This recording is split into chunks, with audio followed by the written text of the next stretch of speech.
Welcome back to another episode of the Jesus Cartel. With me, per usual, Mr. Clay Russell. How are you doing, brother? Man, life is good. It's good to be Clay Russell, and it's good to be on the Jesus Cartel today. That's right, man. I'm excited to be here. I'm always excited to be here.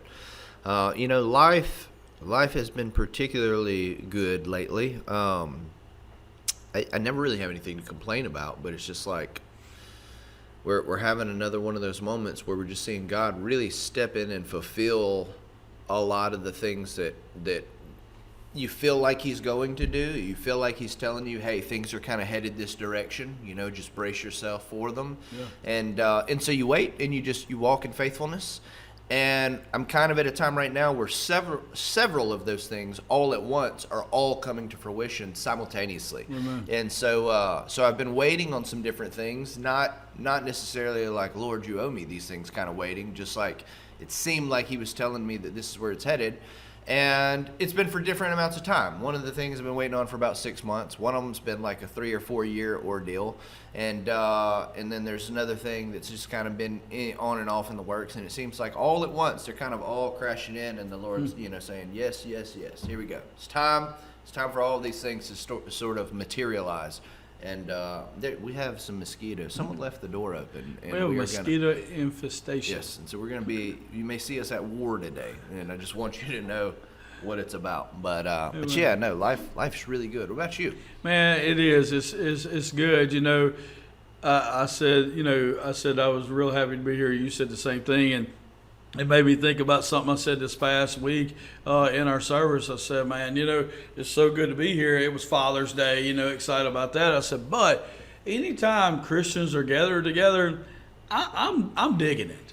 Oh, sure. I just love when the body comes together. I love when we get to come on here because when I'm on Jesus Cartel, I don't feel like it's just me and you. I feel like we have a whole studio audience here. Mm-hmm. Last week we did have a little audience at the end, but I always kind of feel like we do because I know people are going to watch the show. Yeah. And so it doesn't put any pressure on me. For me, it's more I feel like in my mind I'm hanging out with some of my closest friends. Sure. And so anytime Christians get together, man, I dig it. I'm cool with it. Yeah, I'm always thinking about the people that I know listen every week. And, yeah. When we're having conversations and I'm thinking, just like I would in a regular conversation, I'm thinking about, hey, how is this person gauging what I'm saying right now? You know what I mean? So you almost, in a way, our regular listeners, it's almost a little bit geared towards like how I think their ears receive information.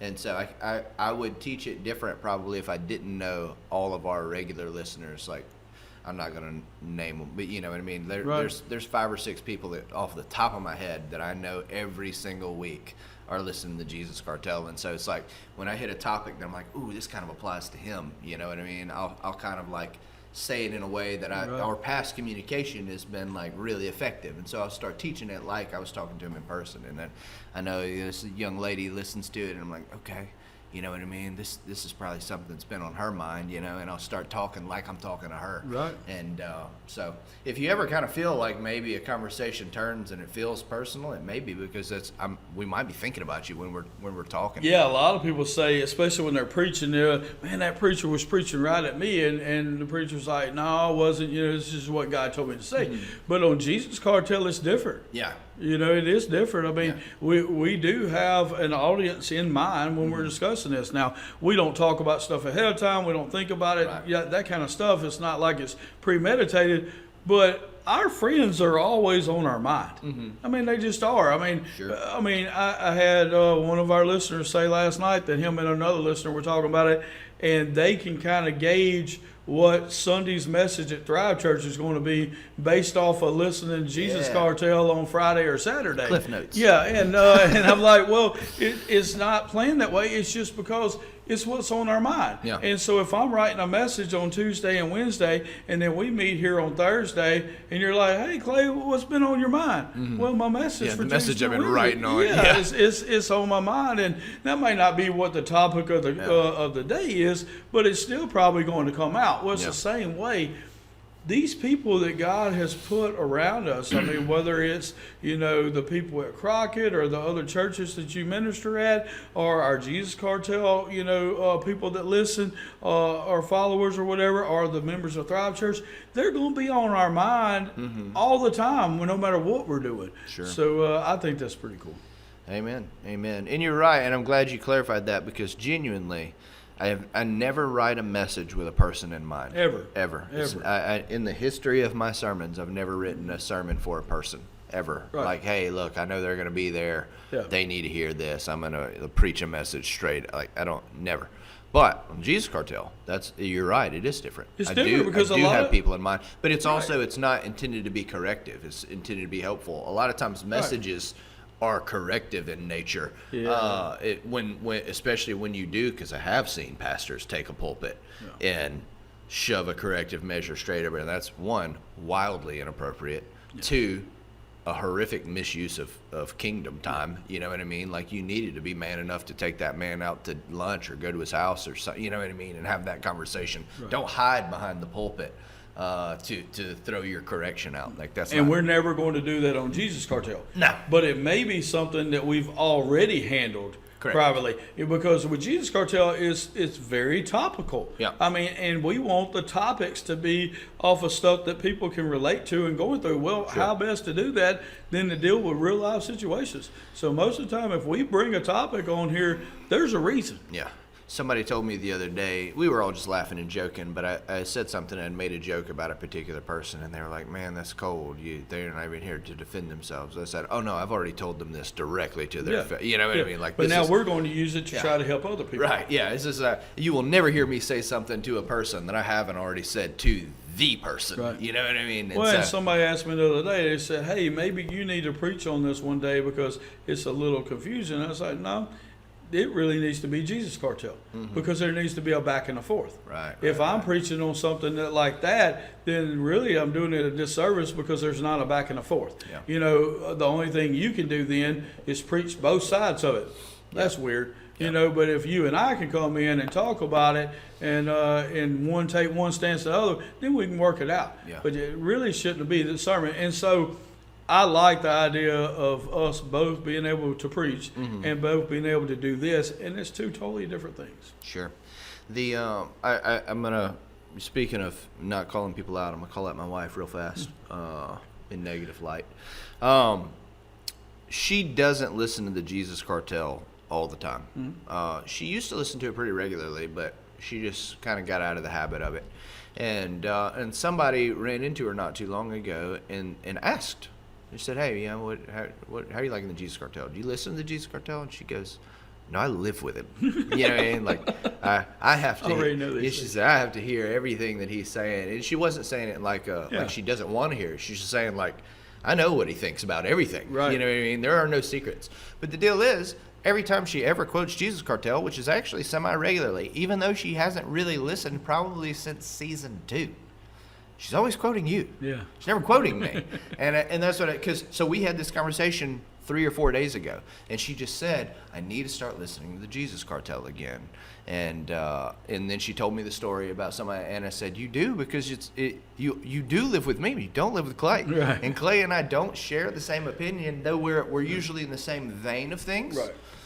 You always come from an angle that is different than mine, and there's been so many times that you have spoken to Courtney's life, and which is a unique thing for a lot of people, because Clay is a counselor, because Courtney and I didn't always have a perfect relationship. I would say we do now, but there was a time where her and I struggled because I wasn't doing my biblical role. I found myself, just to really summarize this, that the scripture says, husbands, love your wives as Christ loved the church, which is a full measure of love with no expectation of return, regardless of performance, a full measure of love.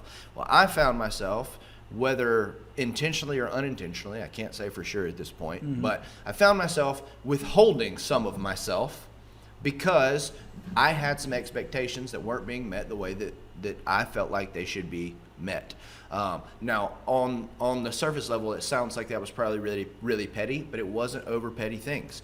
But you can still abuse the way that relationship is supposed to go for those reasons, and I misstepped there.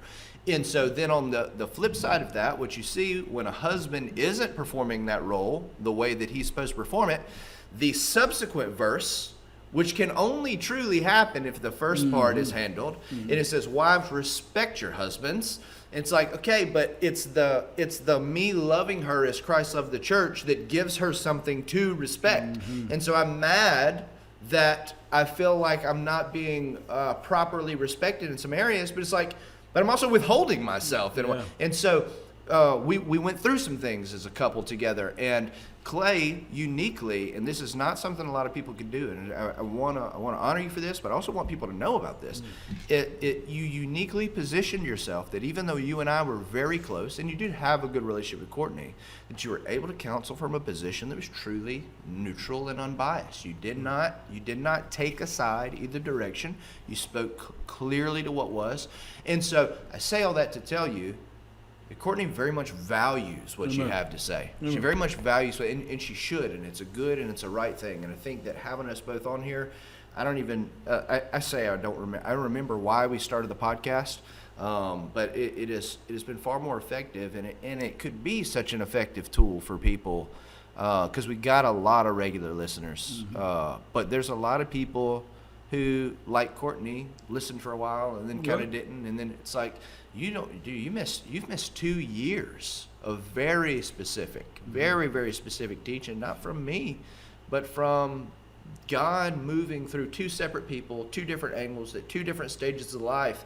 You could have gleaned from those experiences and not made some mistakes, and she's wonderful, but a lot of people are making some of the mistakes that we're discussing on here, and they don't have to if they would be regularly invested in it. It doesn't have to be the Jesus Cartel, but you got to find some things to regularly invest your time into that are pouring into you. And I agree 100%. Most everything that everybody comes to me about, I'm like, there's a Jesus Cartel for that. Yeah. And I don't say that, but I'm like, man, if you would have just been listening to this 6 months ago like you were supposed to, we probably wouldn't have this issue right now. Yeah.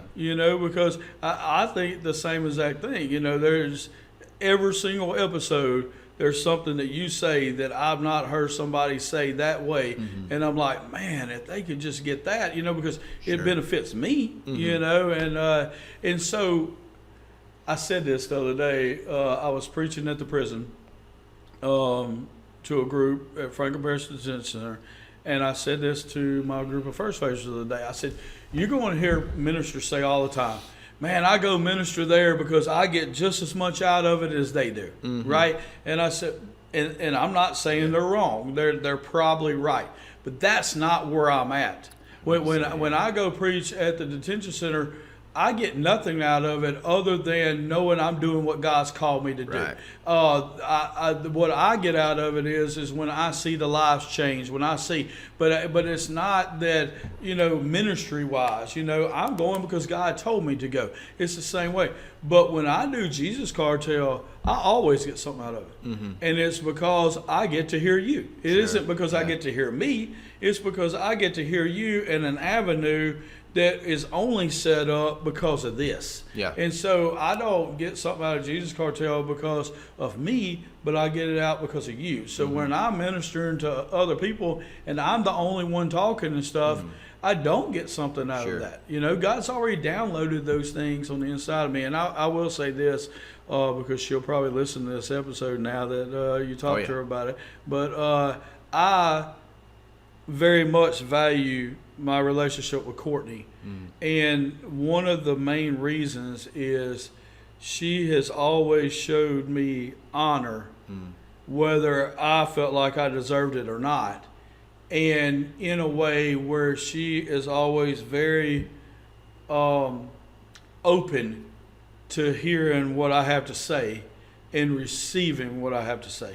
And so because of that, it makes me value our relationship, so it makes me listen to her more and respect her more and honor her more because she has always led with that honor and respect towards me. Now, before we go further, I want to say this. I don't know that I've heard anybody explain those two verses the way you just explained them in 5 seconds that well. Because guys always want to point to the verse, the girls' verse, and the girls want vice versa, but they're in that order for a reason. Right. It's specific. And taken out of that order is wrong. Yeah. It's non-biblical, and so that second verse is only there because of the first one. And I understand that it's there, but I also understand why it's where it is too. And I thought you did a great job of splitting that. Well, I don't want to make the episode about that, but just for clarity, pre-Jesus' death, the Old Testament instruction was not to really based around the love of God. It was more based around the fear of God. And then after Jesus, everything became about the love of God. And so that what we are given is a Jesus sacrificing for the church model. Yes. And so without the husband performing that role, all he has to earn respect is fear. And that's not how you want that's not how you want to play the marriage game. Right. You know what I mean? A do it or else marriage is a sucky marriage. And so anyways, yeah, that's a fun tidbit. I want to brag on Courtney just for 1 second because there's a lot of good things to say about her, but you kind of alluded to a particular thing, and more than anyone I've ever met in my life, Courtney is committed to trying to change whatever it is that needs to be changed. Yeah. You give so much advice to so many people in life, and you just don't see a lot of people do anything with it. We're going to probably talk about that later in the We're episode. 100% about to talk about that.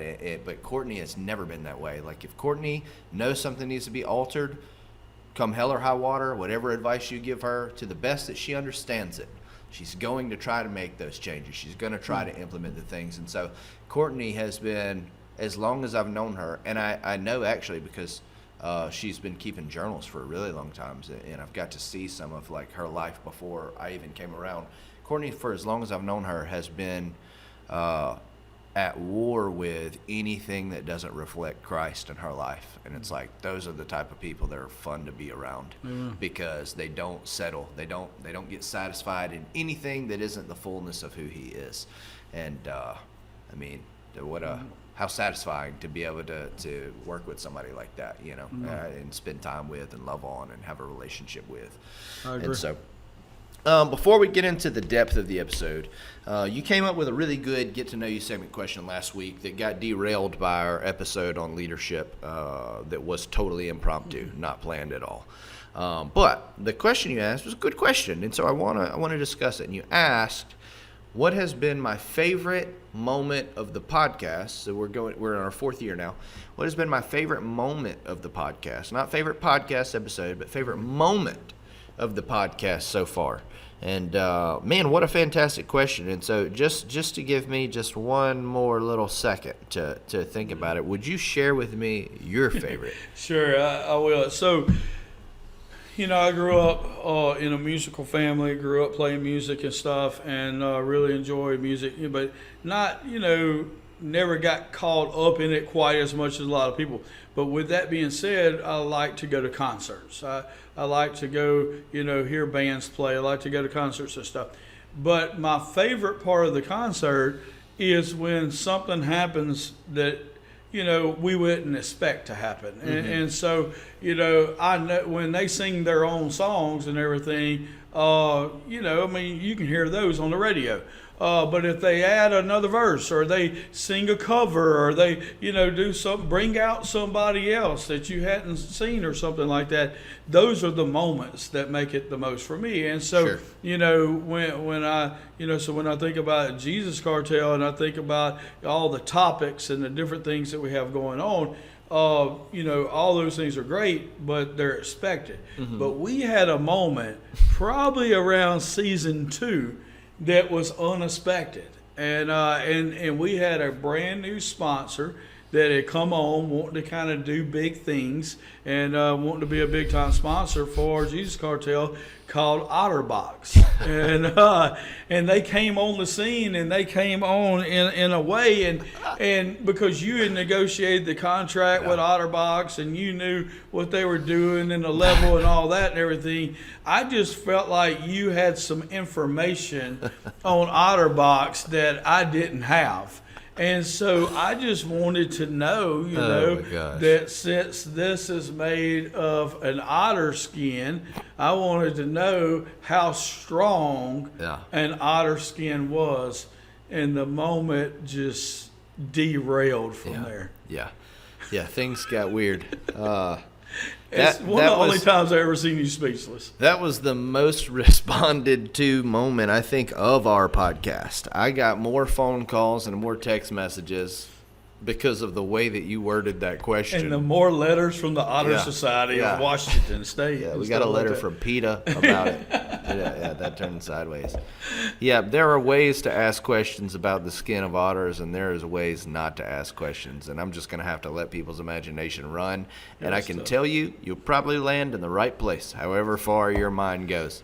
We'll be very close. Yeah, all I did was ask Andrew his knowledge of how strong an otter skin was and how he knew that, and he lost it. I don't think he ever answered. I think that we'd still be like to know the answer to the question.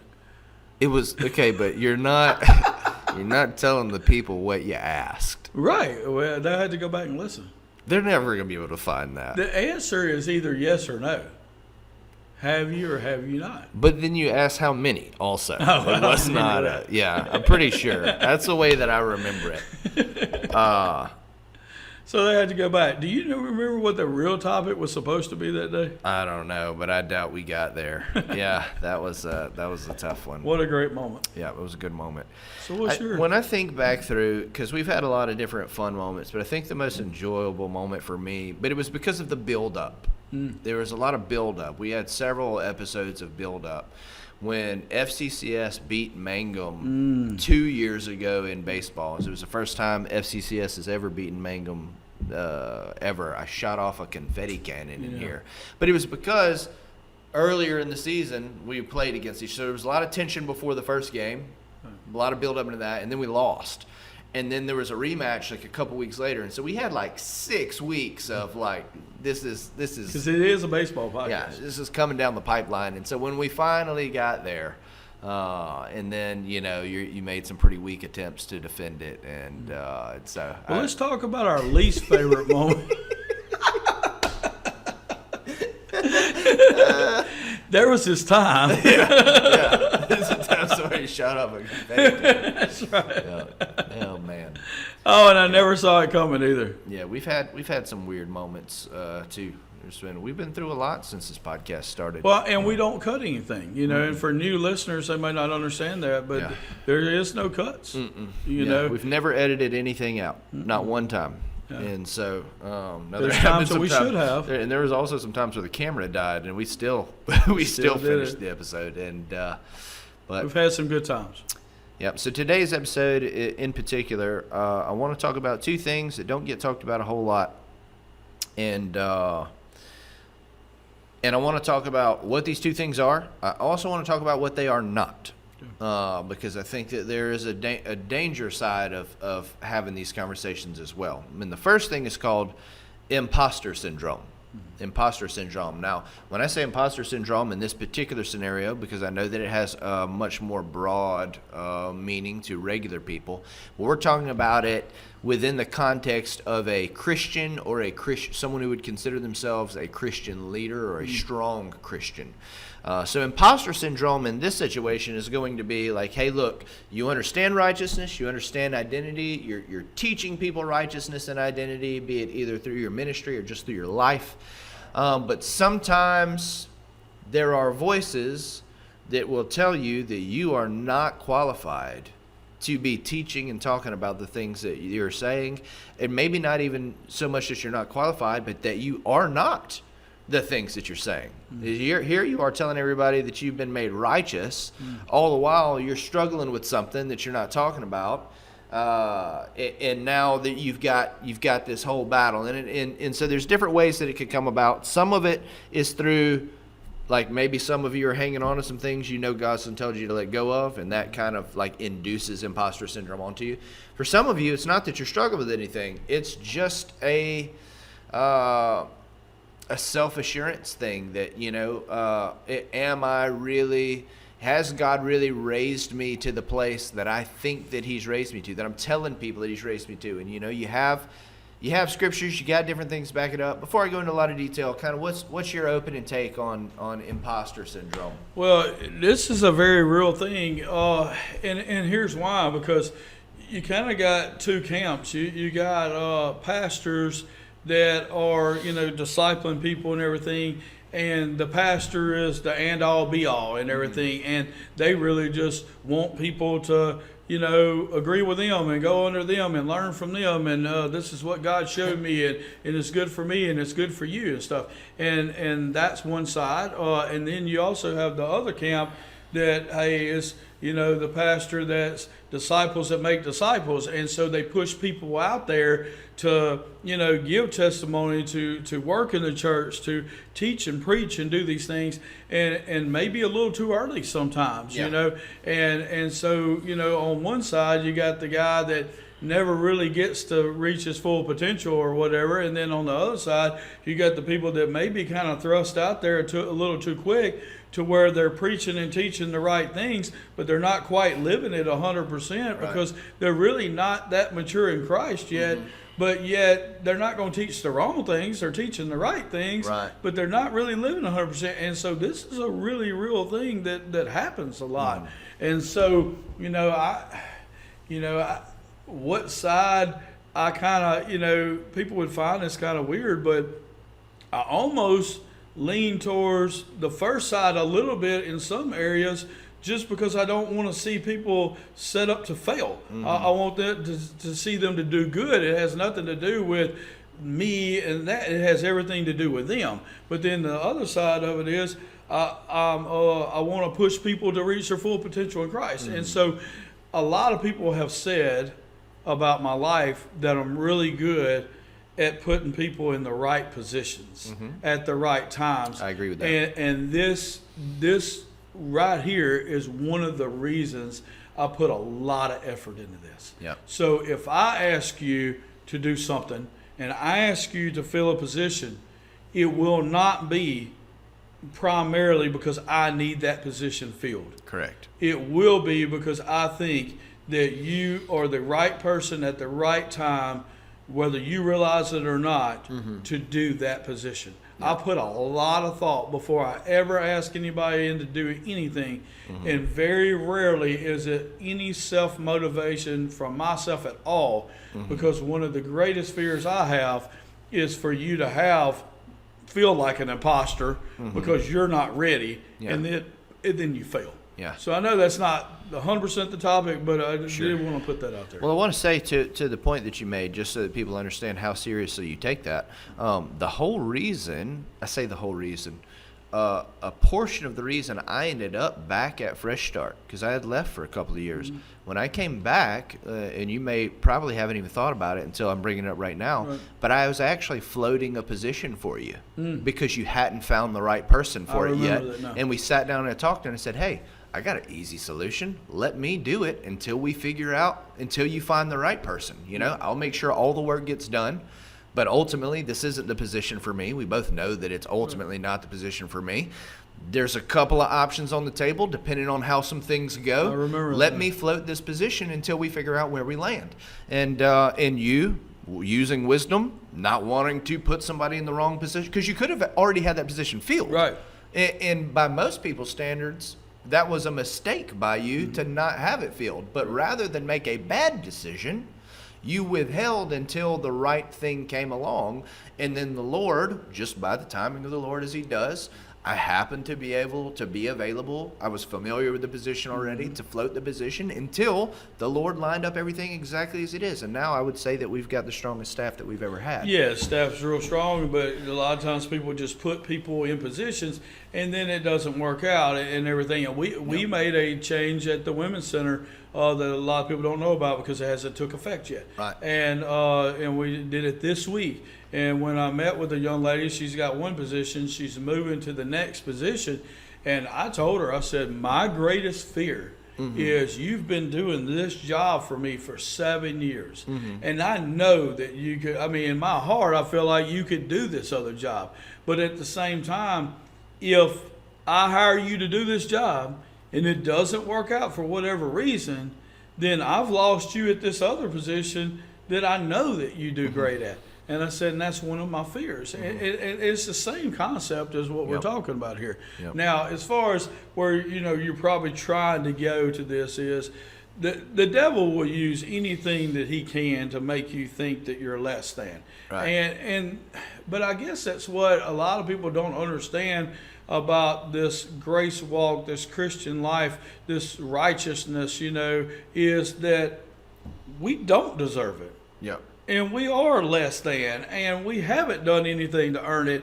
And everything that we have is because of the finished work of Christ anyhow. Right. And so if you keep that in mind, that we only love, look, y'all don't understand who I was before, but if you would have asked me when I was young, man, are you a Christian? I would have said, yes. Do you love God? Yes, I love God. Why?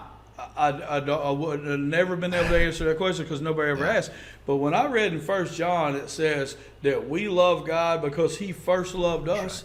It floored me because it was the first time in my life where I couldn't love God if he wouldn't have first loved me. Right. And so here it is. So I keep that in my mind. Just a tidbit, you're back to the order of the marriage verse. There you go. It's the same thing. It's the same thing. And so here I am. And so I just keep that in my mind. Anytime the devil tries to come say anything or whatever, man, anything that I am, anything I've become, anything that I've done that's worth anything comes from him anyhow. That's right. And so if we just keep that in mind when the devil tries to say, well, this or you didn't do this or you handled this wrong, man, everything that I have handled right is been because of the Lord. Now, I also want to, say the other side of that is that, I do know what God's done in my life. I say that. I probably know about 50 or 60%. Sure. I think there's a lot of things that when we hear it, y'all know on here, I don't like compliments. I don't take them real well. But at the same time, I do realize that it's all glory to God and stuff. Right. And so I do realize that, hey, I am walking this out better than I was years ago. Right. I am better in this area than I was, but it's only because I've allowed God to work in and through me in those areas.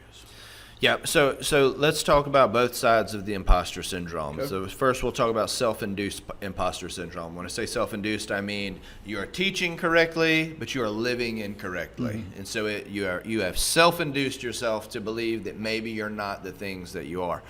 First off, the answer is wildly simple. Let go of whatever you're holding on to. The answer is wildly simple. But how do you actually get to the place where you can do that? You got to know who you are. Yeah. You got to understand. So the answer is actually a deeper level of belief in what you're teaching. That's it. And in the best example I can give, I literally had this conversation with somebody yesterday, so this is perfect timing. My son Maddox, he's 2 years old, and of our 4 children, he's the first boy we've had. He's all boy. He's much just naturally strong-willed, and he just gets into more. He's a good kid, but he's just more so than our daughters were. He's into things, and so he is prone to break things much more often. And sometimes when he breaks things, it scares him, and when he gets afraid, he runs to me. Mm. Now he just did something he knew he was not allowed to do. You were on the counter, you were touching the glasses. Like, these are 2 things you're not allowed to do. These are very clear violations of our rules that he, even at 2 years old, is very aware of. But when he broke the glass, He ran to me. But because before I am a disciplinarian, I'm a father. Amen. Before I'm a disciplinarian, I'm a father. And in that moment, the moments where he runs to me, discipline is not what's waiting on him. That's right. It's the moments where he hides from me. That's when the discipline comes, right? And so the question for me, if you find yourself in the self-induced version of imposter syndrome, is how are you reacting when these things are going on in your life? Is this something you're saying, hey, I'm going to wage war against this. I'm not going to accept this. I'm going to run to the Father in this matter. I've broken something. I've done something that I'm not happy about. I'm not proud of this. God, I want to run to you in this moment and throw my hands up and surrender. I'm asking you to take me from this, like pull me away from this. This is who I want to be. This is what I want to be in this moment. Or is this one of these things that you've made peace with? Yeah. Hey, look, this is just kind of my thing. God knows my heart. Yeah. So I'm going to continue doing this thing. You will continue to be disciplined. You will continue to feel like an imposter until you change your posture. Yeah. Yeah. So you will feel like an imposter until you shift your posture. Amen. Right? And so that's my thoughts on the self-induced version. Yeah. What are yours? So my first thing is, not only are you a father, I know this was implied, but you are a loving father. And, Right. And I That's just good. wanted to say that just because I preached that this past week, and a lot of times in families, love is initiated by the mom, discipline is initiated by the dad, but that is problematic because when discipline happens, then they fear their dad and stuff because love was initiated by the mom, discipline by the dad. But if the dad initiates love in the house, then everybody can feel secure and everybody can feel good. And that's what we're supposed to do because we have a loving father. And so we're supposed to portray the loving father. So that's why when Maddox feels like he can come to you, even when he's done wrong. It's because you're not just the father, you're the loving father that initiates the love in the household. So anyhow, as far as self-induced imposter deal, I want to say this. This is not, this is just going to come out bad. This is not something that I've dealt with a lot. Sure. And the reason is because as soon as I realize something, I fix it. Turn. Yeah. I mean, I just do. I just fix it. And so I've not been the guy that just says, well, me and Jesus is cool. Yeah. I'm the guy like Courtney that, Right. hey, when I realize that, hey, we got to fix it, Yeah. Which, for the record, is not a super ability that he has. No. It's not a special ability. All he's doing is saying yes. Yes, I it. know what I'm called to. I'm going to say yes to what God's calling That's me to. it. People, when you say that, they'll look at you like you're saying you're somehow set apart from the rest of the world. It's like, oh, that's the guy who never struggles. He never has any problems. It's like, no, it's just a guy who says yes. Yeah. Sorry, I just wanted to clarify that for anybody who would think sideways about what you said. Right, and they are, I can't apologize for it because it's not that I don't have all the same opportunities as somebody else. I mean, but I try to, yesterday I had a counseling session, and the counseling session was rough. I mean, it was, with a couple, and it was tough. It was tough on them. It was tough on me. And I went to a friend of mine afterwards, and I was like, look, they put themselves in a bad spot. If you ever see me put myself in a bad spot like that, you let me know. Do something. Do something. Because with my wife, man, she sees the good in me all the time. And she chooses to do that. And I'm not saying that she doesn't, help set me straight when I need it. I'm not saying that. But I'm saying she loves me deeply. And sometimes she just lets things go. Yeah. Because, she gives me grace and stuff. Right. But I also need other people that are around me sometimes that if they see anything at all, let me know. Right. And I'm not saying anything bad about my wife. It's just different relationships and stuff.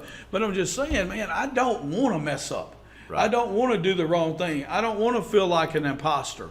You know, the other night I thought about there was something I was thinking about doing, you know, or whatever. And I ended up having a bad dream about it. You know, that's not what I wanted, and it wasn't anything bad. I know what you mean. It's just annoying. Right, it's just annoying, and I'm like, man, you know, and so for me, as soon as I realized something. Like, for instance, I told my wife this the other night. We were talking about counseling with people and stuff. There's sometimes at night when I'm tired because I get up at 4:30 in the morning, work all day, work out, do all that. There's sometimes at night where I may get to being a little fatigued in the sense that I may say something or want to say something that I really shouldn't say. Something that I normally wouldn't say. Might curse a fig tree. Yeah, not necessarily that, but just saying, I may say something because the only person around me at that time is my wife. So I may want to say something like, hey, I'll love you again tomorrow, or, you know, I'm going to bed, you know, or something. You know, I may want to say something. But my problem is, I'll catch myself and say, man, I'm doing marriage counseling in the morning at 7. Yeah. If I say this to my wife tonight, yeah, then I go to bed, then it's all that's going to be on my mind tomorrow. Right. And I'm going to end up having to confess my faults to them. Yeah. Because if not, I'm going to feel like an imposter. And then if not, then if I don't confess my faults to them, I feel like an imposter. If I do confess my faults to them, they're like, you're making this class or this session all about you. Right. You know, and so the best thing to do is to shut up. Yeah. You know, the best thing to do is to say, I'm sorry. The best thing to do is to think about something else, you know, and everything. And so I like those checks and balances. I like the accountability. I like putting myself out there. And so, you know, people are going to be like, well, you know, you think you're all, it's not that. It's that we do try to be all that. We try to live a life holy and pleasing to God. And when we see an area where we're not, I want to change it. Yeah. Well, just to say this about you, and this is purely for the viewers. This is not for you. This is just going to make you uncomfortable. It just is what it is. So I have known Clay for 10 solid years. 10 solid years of very, very deep, very, very close relationship. And I'm just telling you, he's exactly who he presents himself to be. Amen. I'm not going to go into a lot of detail and make you more uncomfortable. I'm just telling you, he is exactly who he says that he is. I know the intimate details of his life. I pastored his children. Amen. If there were things to know, I would know them. Amen. They're not there. And I say this not to make any of our listeners uncomfortable, but the things that you think I don't know about you, right. If I know your children, I do, in fact, know those things, because your children don't keep children. I've been pastoring children for 15, You're an expert almost at that. 16 Right. years. They tell me everything that's going on in their family. Just because I don't tell anyone what's going on in your family, because that's not how I choose to live my life, doesn't mean I don't know. But through your children, I will find out everything about you, not because I'm looking for it, but because kids are vulnerable and they're hurt. And when things are not peaceful in the home and things are not as they, or when your daddy is saying he's this person but really living this life, I'm telling you, they will tell me. I know. I have never, ever had any sort of experience like that with Clay. I've never had a moment where your kids tried to tell me, even an inkling, that you weren't exactly who you've always said that you were and who I've always seen. You are have been in my life a model of consistency, and that's what we're looking for in life. And so again, I reiterate all that not to brag on Clay. Right. I'm telling you, this is what your yes to the Lord gets you, because you have the Spirit of God on the inside of you. He didn't crack the code. Right. He hasn't figured it out. He's not special. He has the Spirit of God on the inside of him, and he has the ability to say yes. Yeah. And he is choosing to say yes. That's it. Yeah. It's not more complicated Saying than yes that. to God and no to your selfish desires, and that's all it is. It's really not that hard. Yeah. I don't, you know. People hate that, by the way. People hate when you say that. I know. You can't say it's not that hard. I know. It's And not, but you're not allowed to say it. My buddy Jeff says all the time, he's like, just quit being so dang selfish. You know what I Yeah. mean? When we're talking about couples and stuff, I mean, Right, that's the only reason why couples have fights. You know, it's somebody's being so dang selfish. Yeah, You know, one man. of them. It's just the way Or it both. is. Yeah.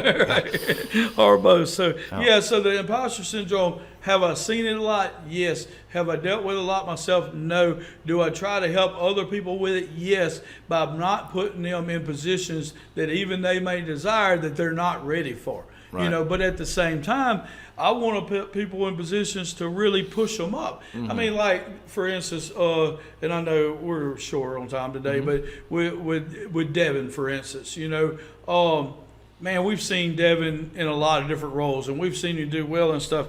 And when Ryan was putting on his very first, you know, event, you know, camp that they just had. By the way, camp went great. They did a wonderful job. We talked about it last week on Jesus Cartel, and everybody's like, "Oh, Ryan needs to listen to that." No, they did a great job on that. Leaders did excellent. All the people enjoyed it. Our musicians, you know, led worship and spoke. All did great. And they've already started pivoting for the next one. You yeah, know what I mean, like writing down things everything that need you to be could better. want is happening. It's very good. Very That's proud of a them. very good job there. And so with that being said, you know, one of the main things I told Ryan was, hey, get somebody else to handle the food. You know, don't try to do that yourself. Get somebody else to handle the food. Well, you know, a lot of people would think that I would do that job. That's something I'm very good at. I love to serve. Hey, here's the pastor coming to cook for everybody. It gives off a good vibe. Everybody feels good because the pastor of the church is serving the youth and the youth leaders of the group. And this is something I do really well, you know. And so I could do that. I do it every Wednesday night. You know, this would be an easy transition. But instead of me doing it, I told Ryan he needed to turn it over to Devin and let Devin do it. And it wasn't because Devin was going to do a great job. It's because Devin is prepared to be able to do a good job that he could get better at. And so did I think that me or Devin, I thought I would do a better job than Devin. But I don't have to grow in that area. Devin needs to grow in that area. So Devin had showed enough being trustworthy and faithful and doing what he's supposed to do, that I knew he could do a good job at this. And I knew that it would make him better. It gives him another place to serve. So instead of Ryan trying to do it, because Ryan knows how to do that too. He could have done it, but he's got too much to do. Or instead of me doing it, I said, no, bring in Devin and let Devin do it. And Devin rose to the occasion. I mean, he not only did well, he did super well. And not only did he do super well, but he's got a list of things already of how he could do better next time. You know, now, after looking at, I love this in people, I'm looking at Devin's list, I'm listening to what he's saying, but his final product couldn't have been any better. It's just how he got there in his mind could have been better. He could have done some more preparation, this and that, knowing this, knowing that, you know, what Monday morning quarterback. But the end result was the same.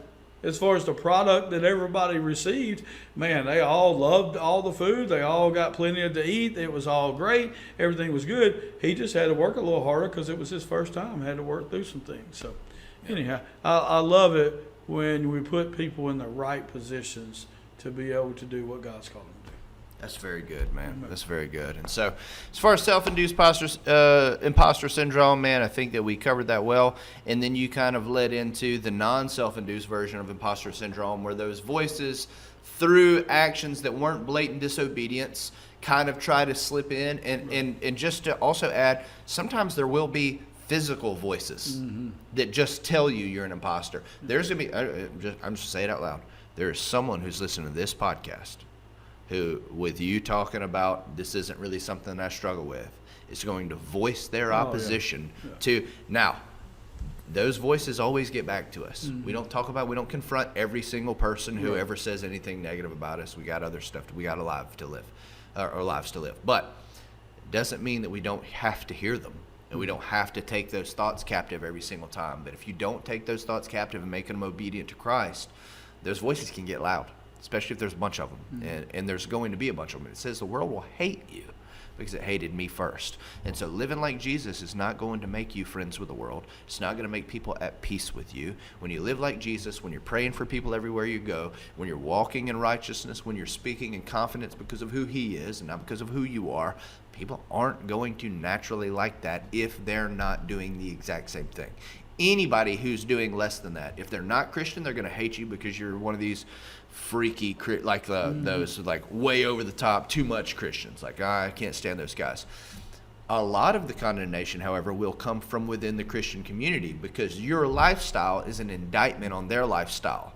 And by your lifestyle, if you're saying this is what you have to be Christian, then what is he saying I am? Right. And it's like, well, I haven't said anything. It has nothing to do with you. But you're taking it personally, right. And now they start to voice their opposition towards your beliefs. So, well, he's just this extremist, he's a perfectionist, he's all these different things.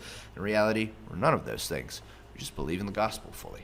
Mm-hmm. And so, one of the biggest criticisms that people make about Brad Clark is that he tells them, man, just give it to God. Yeah. Just release it to God. Just quit holding on to it. Just give it to him.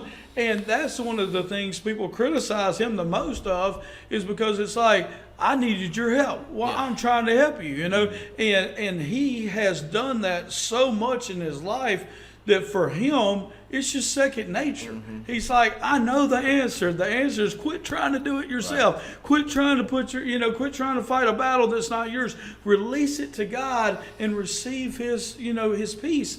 But Brad's done that so many times in his life that when he gives it to people are like, well, if you don't want to help me, yeah. And they criticize him for it, but it's because he knows that it works. I have watched Brad Clark go through some of the most difficult things I've ever seen anybody go through. Yeah. And I've watched him let go of things that normal proclaiming Christians Amen. Would have never relinquished control of. Yes.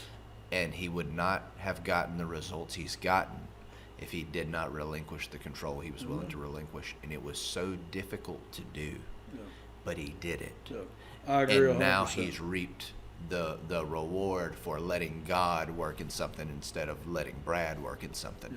Yeah. And dude, so when he says it, he's lived it. It is 1,000 times. And that is the most loving, sound advice he could give. Right. It's not because he's withholding care. It's not because he's withholding good advice. Dude, he's giving you something so solid. But people just don't want it. That's not the answer they want. No. Most people don't want help, Clay. They want a cosigner. That's exactly right.